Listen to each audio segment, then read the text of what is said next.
ইসলামী বিশ্ববিদ্যালয় কেন্দ্রে গুচ্ছভুক্ত স্নাতক প্রথম বর্ষে মানবিক বিভাগের বি ইউনিটের ভর্তি পরীক্ষা শুরু হয়েছে। এতে ইবি কেন্দ্রে অংশ নিয়েছেন ৯,১৩৩ জন পরীক্ষার্থী। শুক্রবার বেলা ১১টায় ইসলামী বিশ্ববিদ্যালয় সহ দেশ জুড়ে গুচ্ছভুক্ত ২০ বিশ্ববিদ্যালয়ে বেলা ১১টায় ভর্তি পরীক্ষা শুরু হবে। পরীক্ষা চলবে দুপুর ১২টা পর্যন্ত। ভর্তি পরীক্ষাকে কেন্দ্র করে সকাল থেকে পরীক্ষার্থীদের উপস্থিতিতে ক্যাম্পাসে প্রাণচাঞ্চল্য দেখা যায়। পরীক্ষার্থীদের নিরাপত্তা ও পরীক্ষার সুষ্ঠু পরিবেশ নিশ্চিতে প্রশাসনের পক্ষ থেকে বাড়তি নিরাপত্তা ও সতর্কতামূলক ব্যবস্থা নেওয়া হয়েছে।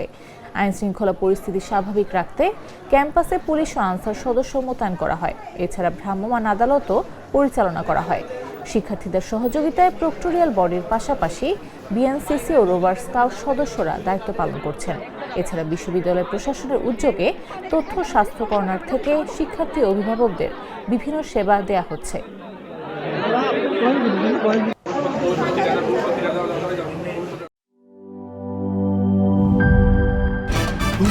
ভয় পাস না, এটা কসমিক ডোর। শব্দের আরেক নাম কসমিক ডোর। এর ওয়াল থিকনেস ও রিপ থিকনেস বেশি থাকায় এটাকে 50 বছরেরও বেশি। কসমিক ডোর, নিশ্চিন্তে 50 বছর।